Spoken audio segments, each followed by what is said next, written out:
Сұрайды енді құрметті әріптес, келген қонақтарымыз да біздің сұхбатымызды күтіп қалған екен. Иә, ендеше таныстырып өтейік, бізге Тұрар Рысқұлов ауданы Құлан мектебінен келген біздің құрметті қонақтарымыз Арыстанбеков Фараби, қазақ тілі пәнінің мұғалімі, сонымен қатар ақындар мектебінде жұмыс атқарады, жетекші. Одан кейін барып, Момынқұл Назерке 11 сынып оқушысы, көптеген көркем сөз шеберлерінің жеңімпазы. Студиямызға қош келдіңіздер. Таңғы көңіл күйлеріңіз қалай? Енді ауа райына қарамастан көңіл күй тамаша. Бұл да бір Тәңірдің тәуір күні ғой. Таңдайдан тәтті сөзді төгіп тұрмыз. Күліп ойнап, бүгін міне келіп тұрмыз. Әрбір атқан таңымыз күліп оянып, кеудедегі армандар жүре берсін.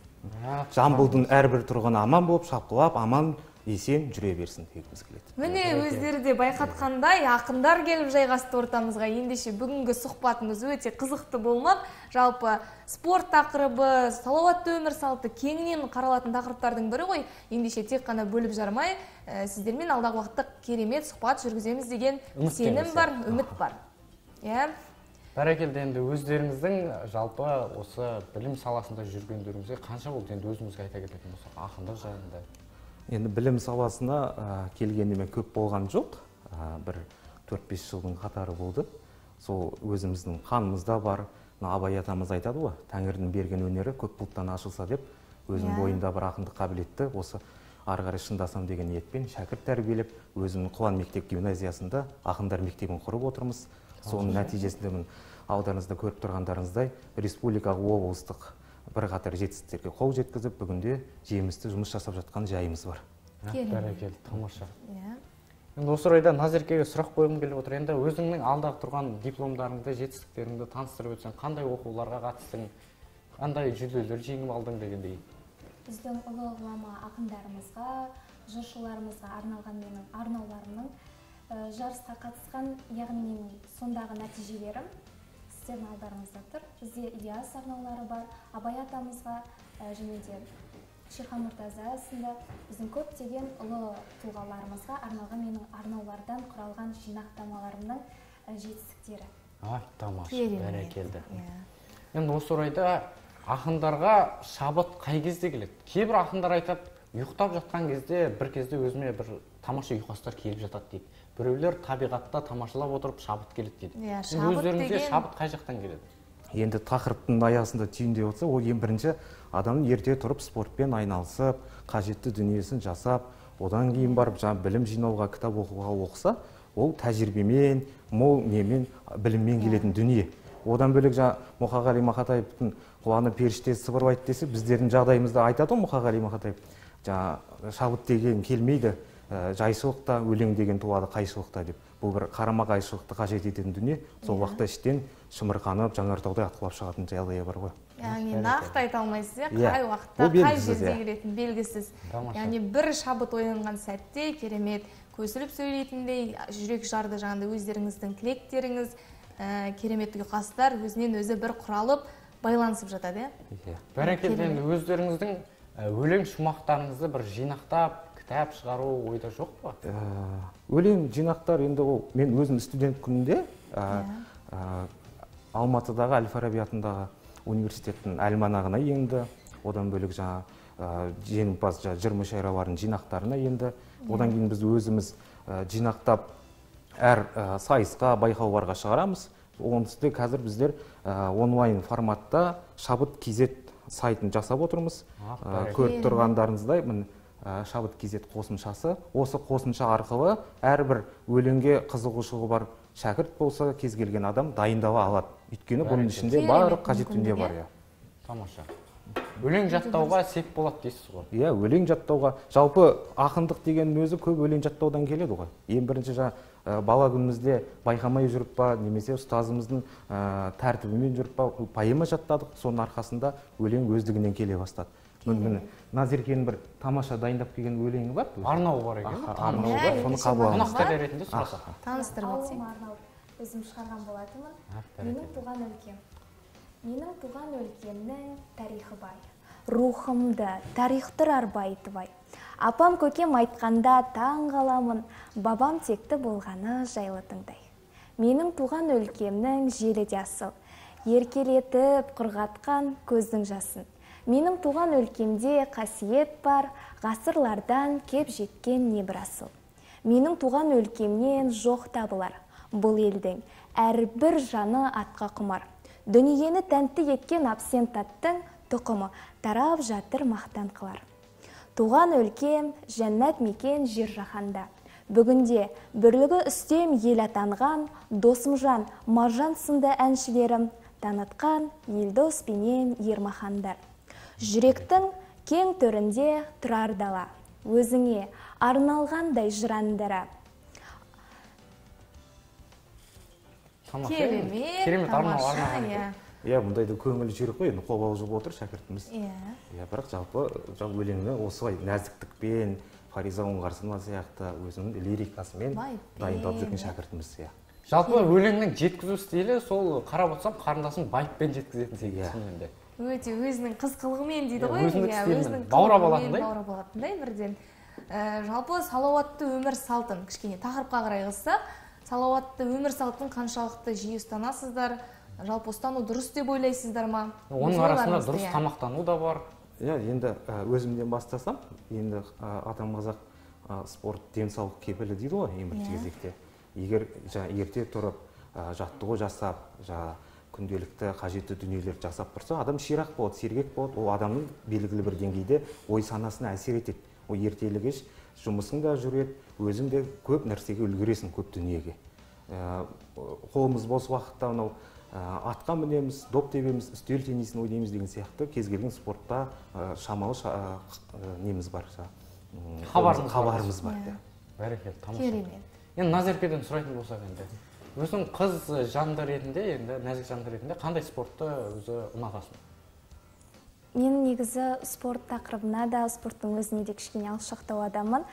Өзіңіз айтып өткендей, нәзіктік бойымда бар. Мен биге жақынмын. Өзім шығармашыл адам ретінде, менде осы ақындықтан бөлек айта кететін болсам, вокалға және би, сурет өнеріне менде өнерім бар. Керемет. Тамаша, енді өзіңіз білесіз, енді біздің Таразда авангард ұйымы бар. Оның ішінде біздің Тараздың танымал ақындары бар. Нұржан Қадірәлі дейміз, Жұлдыз Бейсек дейміз. Енді өздеріңіздің аудандарыңызда сол ақындар жиналатын бір өзіндік орта бар ма? Бізде ақындар орталығы ашылды. Бұл жұма күні қол босаған сәтте кез келген ауданның тұрғыны кішкентай шәкірттен бастап үлкен жұмыс адамына дейін келіп қатыса алады. Сонда белгілі бір шығарманы талдаймыз, өз шығармашылықтарын ұсынады, сол арқылы өздерінің шабыттарын ұсынып, бір кішкене күндерін сәтті өткізуге тырысады. Тамаша. Керемет. Мен жалпы қолға салғым келіп отыр, енді керемет ақындар сонау ат терлетіп алыстан келгеннен кейін ақындар мектебінен біздің Рауан бағдарламасына жалпы ұжымға бір жаңағында өздеріңіздің жүрек жарды тілектеріңізді немесе бір 4 жылдан тұратын өлең шумақтарыңызды ұсына аласыздар ма? Енді ұсынып көрейік. Мына жерде мен таныстырдым ғой, Шабыт KZ қосымшасы деген бар. Сонда қазір нейросет дамыған заман, онлайн көмектесетін бөлім бар. Ұйқас онлайн деген. Сонда белгілі бір кез келген сөзді терсеңіз, соған сәйкес келетін сөз тауып береді. Бұл өлең шығаруға көмектеседі. Біз де өзімізді қол бос уақытта соған кіріп жазамыз, сол арқылы жаттығып отырамыз. Енді 4 сөзін басын құрамасақ, енді қанымызда жатқан дүние ғой, құрап айтып көрейін.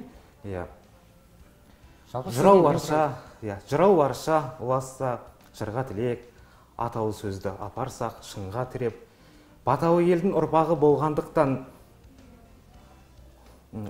құлақты тәтті сөзге тыңдатып ек, Рауандай бағдарлама мың жасасын, таңмен бірге ел жұртқа дұға тілеп, айтар едім, бұл бағдарлама орны бөлек, таным мен көкжиектің тұрағы деп, елден бұрын сөз алған бағдарлама елден артық бағасы тұрады деп, дарынды жандардың басын қосып шақырып отырғандарыңызға мың рахмет. Керемет, бәрекелді. Ақындардың дәл сыналатын дейміз ғой, бір қолқа салған кезде, қолқа салған сәтте керемет. Мына бір өлеңді қойын дәптерге түртіп алып, азанғы эфирге айтуға тамаша келеді екен, шынымен де. Расымен де жүректен шыққан өлең жүрекке жете білді. Бәрекелді. Енді осы орайда бағана қосымшаны айтып жатсыз. Жалпы сол қосымшаны енді осы орайда ақындыққа бет бұратын азаматтар болса, қосымшаны қай жақтан жүктей алады? Қосымша менің Арыстанбек Фараби студиясы деген YouTube каналым бар.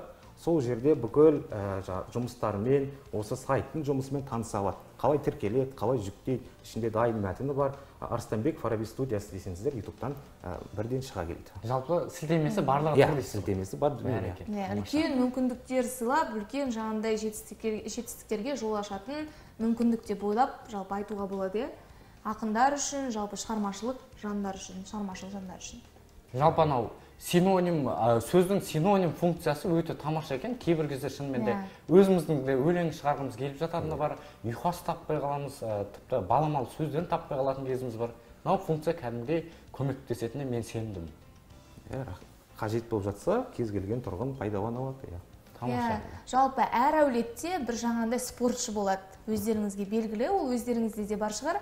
Солай тоқталып, айтып өтсеңіздер, әулеттеріңізде қандай спортшылар бар, қазіргі таңда жаңағындай ата-аналарыңыз, ата-әжелеріңіз қандай спорт түрін қолдағанды дұрыс деп санайды. Жалпы ұлттық спорт туралы не айта аласыздар, ойларыңызды білдіріп өтіріңіздерші. Енді атам қазақ ат жалын тартып мінген ғой. Енді әкеміз бала күндемізді атқа мінгізіп, шама шарқы жеткенше садақ тартқызып үйретті. Бұл ең бірінші қажет дүние деп. Одан кейін кезекте доп ойнадық. Месси мен Марадона болмасақ та теуіп көрдік. Одан кейін президентіміз сияқты үстел теннисінде жалпы кез келген спортқа бас сұғып ойнап кете береміз. Икем бар. Енді бұл келгенде өзім нағашы атамда да, өз атамда да бұл спортқа хабар болған. Нағашы атам кезінде көкпар тартып, Қызылорда облысында үлкен деңгейде аты шығып жүрген кісі болған. Шабандоз болған. Одан кейін өзімнің де спортқа қызығатындай кезінде қасында көрші тұрған Ермахан Ибраимов ағамыз болды. Көрші. Сол кісімен бірге жаттығып, соның көзіміз көргеннен кейін сол кісіге еліктеп, сол кісі сияқты шынығып, біздің де шама шарқымыз жеткенше ұмтылып бақтық. Бәрекелді, керемет. Өңкей бізге даңқты спортшылардың көршілері келіп отыр екен, сонымен де бүгінгі эфиріміздің әрине ажарын келтіріп отыр. Ауыз толтырып, жаңағыдай мақтанып, айтарлықтай жандар келіп отыр бүгін бізге, өзінің жерлестері, тумаластары деп айтып өтейікші. Назерке, өзің де айтып өтсең, бөлісіп өтсең. Қандай спортшылар бар жалпы әулетте, қандай отбасы осындай спорт түрімен айналысқанды дұрыс деп санайды деген өзің ойын білдіріп өтші? Меніңше спортты сүңгііне бата жақсырақ білмесе де, кішкене бас аяғын біліп, өзі үшін үйренген дұрыс деп ойлаймын. Сіздерге жаңаған айта өткендей, мен отбасымен шығармашыл адам болғандықтан спортқа жоқпыз. Алшақтамын деп айтсам болады. Алшақ дегенмен акробатиканың өзі үлкен бір дүние ғой. Шынымен бидің өзіне үлкен дүние негізі. Өйткені ауданымызда облыс деңгейден бимен танылып жүрген шәкіртіміз тағы да. Енді осы орайда енді би жанрларына өзің бөліп билейсің ба? Мысалы, қазақша дәстүрлі билер бар дейді, шетелдік билер бар дейді. Өзің сондай бөліп қарастырасың ба? Қай бағыт жақынырақ сен үшін? Әрине, өзіміздің ұлттық биіміз қазақ биі өзіме жақын, яғни ол жерде пластика маған өте қатты ұнайды. Бидің көркі сол пластикамен ашылады деп ойлаймын. Керемет. Бәрекелді. Дәстүрлі биді қалыптастырған екен. Жалпы біз Тұрар Рысқұлов ауданы, соның ішінде Құлан мектеп гимназиясы, біз ұлттық құндылықтарға бірінші кезекте ден қоямыз. Ең бірінші баланың бойында ұлттық құндылық дамымай, ертең арым алашқа, қаным қазаққа деген азамат шықпайды деп ойлаймыз. Дұрыс айтасыз, өте дұрыс айтасыз. Жалпы ұлттық спортты қолдау қаншалықты жүйелі түрде жүргізіледі дәл осы мектепте? Бізде ұлттық спорттан, асық атудан, тоғызқұмалақтан, тағы да ұлттық спорт түрлерінен дене шынықтыру мұғалімдер бар. Үлкен республикалық көлемде оқушылар шығарып жүрген. Алдымызда қонаққа келген қуанышта соның бір жемісі, нәтижесі ағайларымыз бар. Ең бірінші сол дайындап отырады. Соның арқасында бірқатар жетістіктерге қол жеткізіп отыр. Бәрекелді. Енді осы орайда асыға өткен наурызымызда өтіп кеткен білесіз. Сол кезде енді Тұрар Рысқұлов ауданы қалай атап өтті жалпы наурызды? Ұлттық ойындарды өздеріңіз қалыптастырып ойнаттыңыздар ма оқушыларға? Иә, ол бір мектеп көлемінде, аудан көлемінде үлкен деңгейде өтті ғой. Негізі жыл өткен сайын 31 желтоқсаннан гөрі 22 наурызға ойысып келе жатқаны, өзіміздің төл мерекемізге наурызды жыл жаңарған кезде бұл үлкен қуаныш болып отыр. Өйткені ел мен елдің көрісіп, ұлттық спортта да бағын сынап, соның ішінде жаңа асық ату, тоғызқұмалақ сынды жарыстарда мектеп емес, аудан көлемінде біздің оқушыларымыз жүлделі оралып жатты. Керемет, тамаша. Енді студиямызға уақыт алып келгендеріңізге көп рахмет. Осы шығармашылық туындыларыңызды жазып жүрген қаламдарыңыз келте келмесін, үнемі шарықтап жүре берсін. Шабыттарыңыздың, әрине шабыттау шыңы үнемі алда болсын деген өзіміздің тілегіміз бар. Қаламдарыңыз қарымды болсын деген тілекпен, жалпы өздеріңіздің жолдайтын жамбыл жұртшылығына тілектеріңіз болса, мархабат. Енді жамбылдың әр тұрғынына ақ тілегім, әмәнда бастарыңызға бақ тіледім. Әмәнда бай болып бақтарыңыз көтеріле берсін, шаңырақтарыңыздан бақыт кетпесін, маңдайларыңыздан бақ үзілмесін, жан ұяларыңызда жан жадыратар қуаныштар көп болсын. Ораза айында отбасы бақыты мен берекесін берсін. Әмин, керемет тілек болды. Назерке, өзің жолдайтын болсаң? Күндеріңіз тек сәттілікпен, табысқа толы болсын. Есте қаларлықтай жағымды сәттер мен естеліктеріңіз өте көп болсын. Тамаша, керемет. Уақыт бөліп, осындай бізге керемет сұхбаттасып, уақыттарыңызды бөліп, осындай керемет әңгіме айтып, өздеріңіздің қызықты ақпарат деректеріңізбен бөліскендеріңізге мың алғыс білдіреміз. Шығармашылықтарыңыз шыңдала берсін, қалымдарыңыз қарымды болсын. Алдағы уақытта тек қана сіздерге сәттілік тілейміз. Мың алғыс келгендеріңізге. Айтқандарыңыз келсін. Рахмет.